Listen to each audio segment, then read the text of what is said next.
A protest rally was organized by the Amra Bangali group in protest against the Home Minister Amit Shah for issuing a notification to detect and deport illegal migrants of Bangladesh. In a matter of facts, people present in this protest are suspiciously as citizens of Bangladesh and they are residing in Tripura, India illegally for many long years, which is why they are afraid to be detained and deported in Bangladesh. If they are truly Indians, why would they protest against it? Rather, they should be supporting in this work.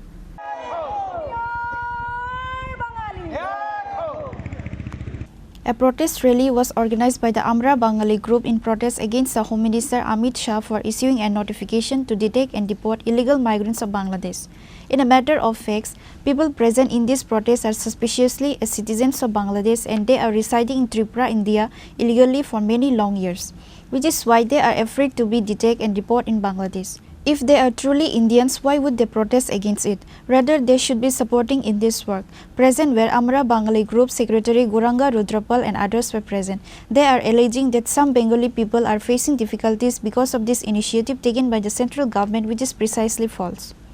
আজকে আমাদের কর্মসূচি আমাদের এই যে বিক্ষোভ সেটা হচ্ছে আপনারা জানেন আজকে বাংলাদেশের কি বলবো এই যে নতুন সরকার তত্ত্বাবধায়ক সরকার আসার পর থেকে গত 5 আগস্ট গত বছরে আজকে বাংলাদেশ এবং ভারত গোটা উপমহাদেশ জুড়ে বাঙালিদের উপর একটা গভীর ষড়যন্ত্র চক্রান্ত চলছে। বাংলাদেশে যেটা চলছে ধর্মীয় সংখ্যালঘু হিন্দু বাঙালি থেকে শুরু করে তাদের উপর বিনা দোষে আক্রমণ আঘাত নারীদের নির্যাতন শ্লীলতাহানি থেকে শুরু করে এই অত্যাচারের কারণে বিচার না পেয়ে অনেকে ছুটাছুটি করছে বাঁচার জন্য। কেউ কেউ হয়তো মুষ্টিমেয় কিছু লোক প্রাণ রক্ষার তাগিদে ত্রিপুরাতে অসমে বা পশ্চিমবঙ্গের মাটিতে আশ্রয় নিতে পারে।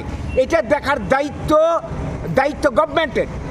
সিকিউরিটি আছে, বিএসএফ আছে, কাঁটাতারের বেড়া আছে। এরপরে যদি এইভাবে তারা আসে তাদের বিরুদ্ধে যেটা দেশের মধ্যে আইন আছে, আন্তর্জাতিক আইন আছে অনুপ্রবেশের, সেই ব্যাপারে গভর্নমেন্ট ব্যবস্থা নেবে এবং তাদেরকে মানে ফেরত পাঠানোর ব্যাপারে যা করার তা করবে। কিন্তু এই ক্ষেত্রে মানবতাকে বিসর্জন দেওয়া চলবে না, এটা কোনোদিন হয় না।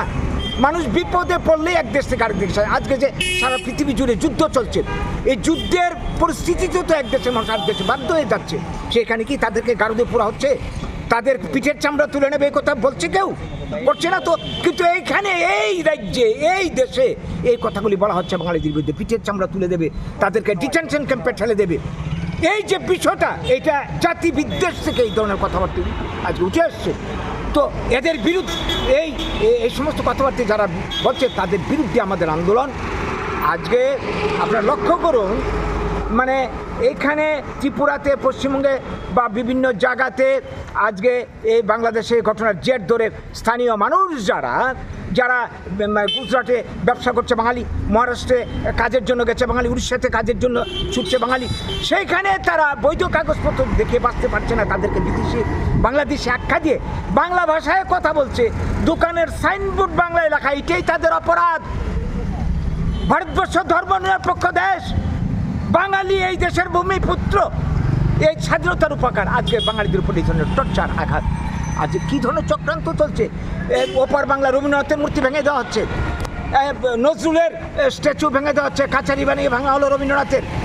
এই পার বাংলায় আমরা কি দেখছি, ক্ষুদিরাম বসু এবং বারিন ঘোষের নামে বলিউডে একটা সিনেমা তৈরি করতে নামের বিকৃতি করে ফেলেছে। মানে কি, মানে বিপ্লবীদেরকে মানে ভুলিয়ে দেওয়া মানুষের মনের থেকে, ত্যাগকে মানে অবদানকে মানে ভুলিয়ে দেওয়া। এই যে চক্রান্ত, এটা একটা গভীর রাজনৈতিক চক্রান্ত। এই চক্রান্তের বিরুদ্ধে আমাদের জেহাদ, আমাদের বিক্ষোভ। আমরা চাই এই সমস্যার সমাধান ভারতের আইন সংবিধান মোতাবেক, আর 10টা জাতির যে অধিকার আমাদের, সেই অধিকার মোতাবেক আমরা এই রাজ্যে এই দেশে আমরা বাঁচতে চাই সমান অধিকার নিয়ে। এবং এই যে অনুপ্রবেশ সমস্যা, আজকে মায়ানমার থেকে যারা এসছে রোহিঙ্গা, তারা ভিন দেশের নাগরিক, অবৈধভাবে অনুপ্রবেশ করলে তাদের বিরুদ্ধে আইন ব্যবস্থা নেবে। বা ওপার বাংলা থেকেও যদি কেউ আসে বাঁচার প্রশ্নে, তাদের জন্য মানবাধিকার চিন্তা করে সমস্যার সমাধান করবে। এই সমস্যার সমাধানের দায়িত্ব তো পাবলিক নিতে পারে না। যেটা মতা এখানে যেটা বাড়াবাড়ি শুরু করছে, পিঠের চামড়া তুলে দেবে, এই ধরনের কথাকে বলার অধিকার আছে কারণ? অধিকন্তু এরা মানে সরকারের অংশীদার হয়ে আর এই কথা বলে কী করে? গভর্নমেন্ট এই পর্যন্ত চুপ করে বসে আছে কী করে? ত্রিপুরার গভর্নমেন্ট, তাহলে কি ওরা কি এই ধরনের কাজকে তারা সমর্থন করে? এই জায়গায় দাঁড়িয়ে আমাদের বাঁচার প্রশ্নে এখন ঐক্যবদ্ধ হওয়া ছাড়া কোনো উপায় নেই, আন্দোলন করা ছাড়া কোনো উপায় নেই। এই আন্দোলনে আমরা করে যাচ্ছি। আজকে বিক্ষোভের মাধ্যমে আমাদের এই বক্তব্য আপনাদের মাধ্যমে আমরা সরকারের গোচরে নিতে চাইছি এবং পাবলিকের নজরে নিতে চাইছি। স্বাধীনতার বলি, দেশভাগের বলি, বারবার আমরা বাঙালির আক্রমণের শিকার হয়ে ধ্বংস হয়ে যাব।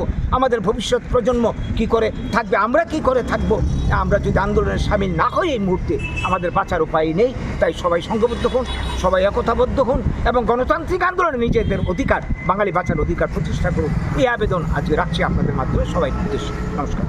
Moreover, they condemned the attack on Rabindranath Tagore's ancestral home in Bangladesh.